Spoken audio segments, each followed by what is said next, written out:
हरि हरि महादेव शंभु काशी विश्वनाथ गंगे, हरि हरि भूतनाथ शंभु सदाशिव पार्वती संगे।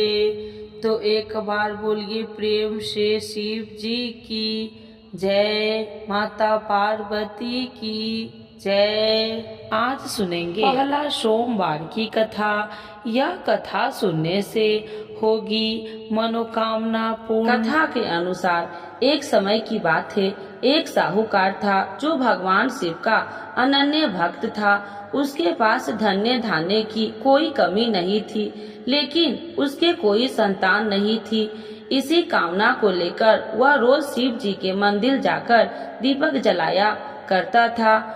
उसके इस भक्ति भाव को देखकर एक दिन माता पार्वती ने शिव जी से कहा, हे प्रभु, यह साहूकार आपका अनन्य भक्त है, इसे संतान का कष्ट है, आपको इसकी मदद करनी चाहिए। पार्वती जी की इच्छा सुनकर भगवान शिव ने कहा कि हे पार्वती, इस संसार में हर प्राणी को उसके कर्मों का फल मिलता है और जिसके भाग्य में जो हो उसे भोगना ही पड़ता है। लेकिन पार्वती जी ने साहूकार की भक्ति का मान रखने के लिए उसकी मनोकामना पूर्ण करने की इच्छा जताई। माता पार्वती के आग्रह पर शिव जी ने साहूकार को पुत्र प्राप्ति का वरदान तो दिया, लेकिन साथ ही यह भी कहा कि उसके बालक की आयु केवल 12 वर्ष होगी। माता पार्वती और भगवान शिव की बातचीत को साहूकार सुन रहा था। उसे न तो इस बात की खुशी थी और न ही दुख। वह पहले की भांति शिव जी की पूजा करता रहा। कुछ समय के बाद साहूकार के घर एक पुत्र का जन्म हुआ। वह बालक 11 वर्ष का हुआ तो उसे पढ़ने के लिए काशी भेज दिया गया। साहूकार ने पुत्र के मामा को बुलाकर उसे बहुत सारा धन दिया और कहा कि तुम इस बालक को काशी विद्या प्राप्ति के लिए ले जाओ और मार्ग में यज्ञ कराना। जहाँ भी यज्ञ कराओ वहाँ ब्राह्मणों को भोजन कराते और दक्षिणा देते हुए जाना। दोनों मामा भतीजा इसी तरह यज्ञ कराते और ब्राह्मणों को दान दक्षिणा देते काशी की ओर चल पड़े। रात में एक नगर पड़ा जहाँ नगर के राजा की कन्या का विवाह था, लेकिन उस राजकुमार से उसका विवाह होने वाला था। वह एक आंख से कन्हा था। राजकुमार के पिता ने अपने पुत्र के कन्हा होने की बात को छुपाने के लिए एक चाल सोची। साहूकार के पुत्र को देखकर उसके मन में एक विचार आया। उसने सोचा क्यों न इस बालक को दुल्हा बनाकर राजकुमारी से विवाह करा दूं। विवाह के बाद इसको धन देकर विदा कर दूंगा और राजकुमारी को अपने घर जाऊंगा। लड़के को दूल्हे के वस्त्र पहनाकर राजकुमारी से विवाह कर दिया। लेकिन साहूकार का पुत्र ईमानदार था। उसे यह बात अन्याय संगत नहीं लगी। उसने अवसर पाकर राजकुमारी की चुनरी के पल्ले पर लिखा कि तुम्हारा विवाह तो मेरे साथ हुआ है, लेकिन जिस राजकुमार के संग तुम्हें भेजा जाएगा वह एक आंख से कन्हा है। मैं तो काशी पढ़ने जा रहा हूँ। जब राजकुमारी ने चुनरी पर लिखी बातें पढ़ी तो उसने अपने माता पिता को यह बात बताई। राजा ने अपनी पुत्री को विदा नहीं किया, जिससे बारात वापस चली गई। दूसरी ओर साहूकार का लड़का और उसका मामा काशी पहुँचे और वहाँ जाकर उन्होंने यज्ञ किया। जिस दिन लड़के की आयु 12 साल की हुई उसी दिन यज्ञ रखा गया। लड़के ने अपने मामा से कहा कि मेरी तबीयत कुछ ठीक नहीं है। मामा ने कहा तू अंदर जाकर सो जाओ। शिव जी के वरदान अनुसार कुछ ही देर में उस लड़के के प्राण निकल गए। मृत भांजे को देख उसके मामा ने विलाप शुरू किया। संयोगवश उसी समय शिव जी और माता पार्वती उधर से जा रहे थे।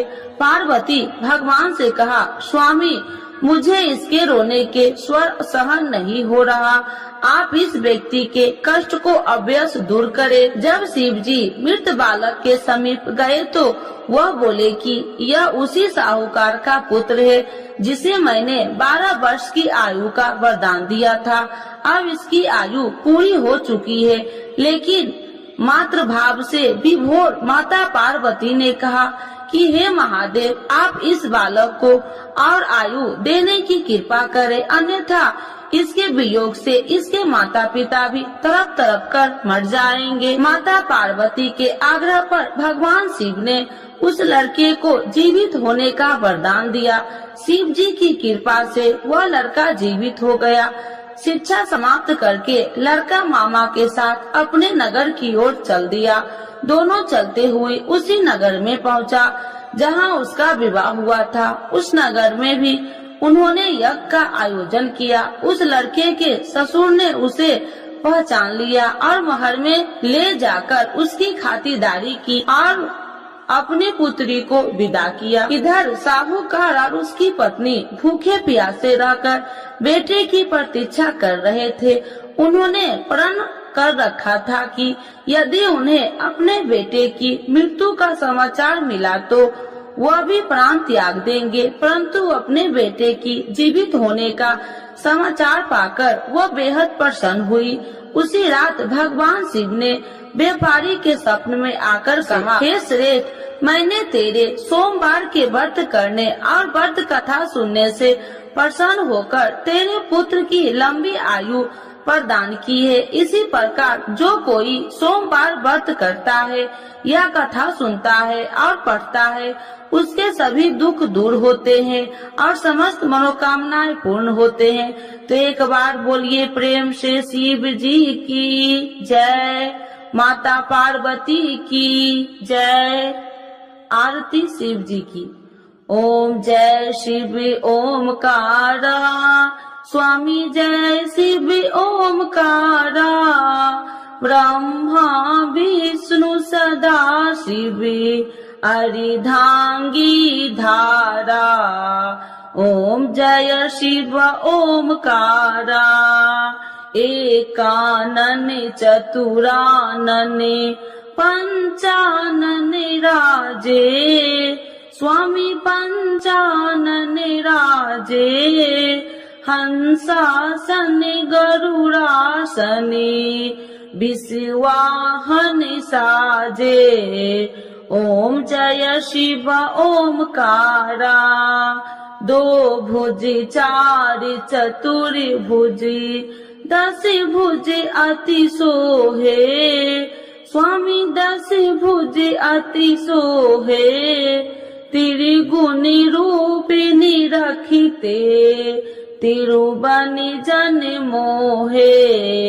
ओम जय शिव ओमकारा, अच्छी माला बनि माला, मुंडी माला धारी, स्वामी मुंडी माला धारी, तिरुपुरारी कंसारी, करी माला धारी। ओम जय शिव ओमकारा, श्वेतांबर पीतांबर बाघांबर अंगे, स्वामी बाघांबर अंगे, सनिकादिकी गरुणादिकी भूतादिकी संगे। ओम जय शिव ओमकारा, करके मध्य कमंडल चक्र त्रिशूलधारी, स्वामी चक्र त्रिशूलधारी, सुखकारी दुखिहारी, जगे पालनकारी।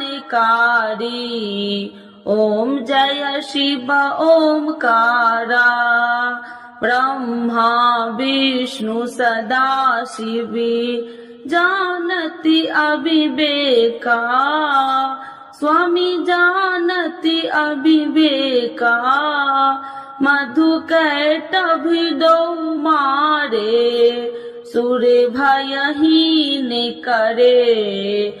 ओम जय शिव ओमकारा, लक्ष्मी व सावित्री पार्वती संगा, स्वामी पार्वती संगा। पार्वती अर्धंगी, शिव लहरी गंगा। ओम जय शिव ओमकारा, पर्वती सोहे पार्वती शंकर कैलासा, स्वामी शंकर कैलासा। भांग धतूर का भोजन भस्मी में बसा। ओम जय शिव ओमकारा, जटा में गंगा बहती है, गले मुंडन माला, स्वामी गले मुंडन माला। शेष नाग लिपटावती, ओढ़ते मृग छाला। ओम जय शिव ओमकारा, काशी में विराजे विश्वनाथी नंदी ब्रह्मचारी, स्वामी नंदी ब्रह्मचारी। नित्य उठी दर्शन पावती, महिमा अति भारी। ओम जय शिव ओमकारा, त्रिगुण स्वामी जी की आरती जो कोई नर गावे, स्वामी जो कोई नर गावे। कहत शिवानंद स्वामी, मन वांछित फल पावे। ओम जय शिव ओमकारा, प्रभु हर शिव ओमकारा। शिव जी की जय, माता पार्वती की जय।